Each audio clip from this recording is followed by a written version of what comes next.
There will be a new respect and understanding for Daniel regarding his father, who, again, for me, at the end of the day, his father does things that are also despicable and in some cases, well, dishonorable, certainly. But he too wants this family to be together. He actually, if God help him, loves this woman, in spite of the fact that, well,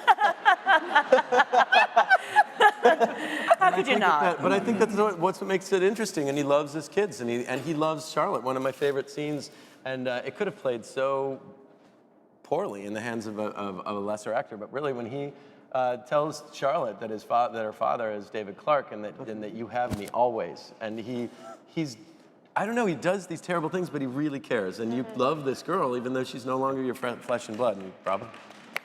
So I think he's a great role model for Daniel. So how is Papa going to step up? How is Papa going to step up?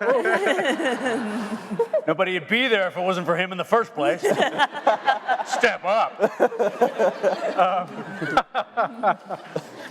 I think Papa's going to step up in a way that he has been over the many years. He's a guy who obviously wants the world to play out according to his ideas of how the world should play out, not unlike Emily or Victoria or Josh or any of the other people.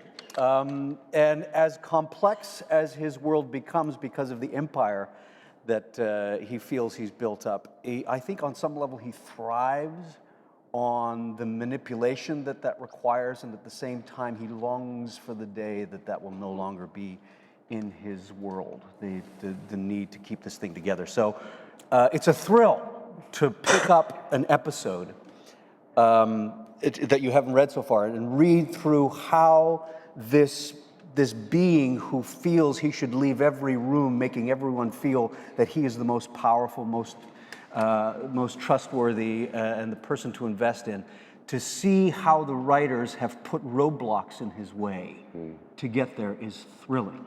And they do a great job of it. And then to play, trying to get to the end of the scene where you're the winner and not ever be able to accomplish it on some level is also thrilling. And I think that's what you enjoy watching. In all of them. So which family's more manipulative, the Tudors or the Graysons? Ooh. I think you can equate the two. I think they're equally as manipulative. You know, for me, if I go through my week, my Henry Czerny's week, and imagine, or at least, realize that I am imagining the week will play out a certain way, and within a minute of the scenario that I imagine, it's been dashed on some level.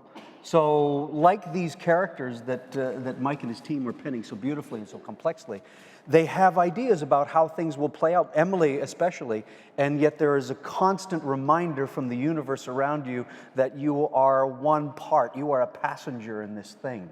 And it doesn't stop you from keeping wanting to drive the car, which is the thrilling part of it, is watching these people trying to drive the car where they think it should go, and the car will never go in the direction they want it to go in. It also has no pedals. It has no pedals. And you're just, downhill. You're a deer in the headlights, or you are the tiger, running after the deer if they can coexist in the same ecostructure. They can't. I would say cougar and deer, I think, are more appropriate. But he will step up, to answer your question in a roundabout way, as he has before, by trying to figure out how he can believe himself the victor of a situation, which doesn't really exist except in his own mind.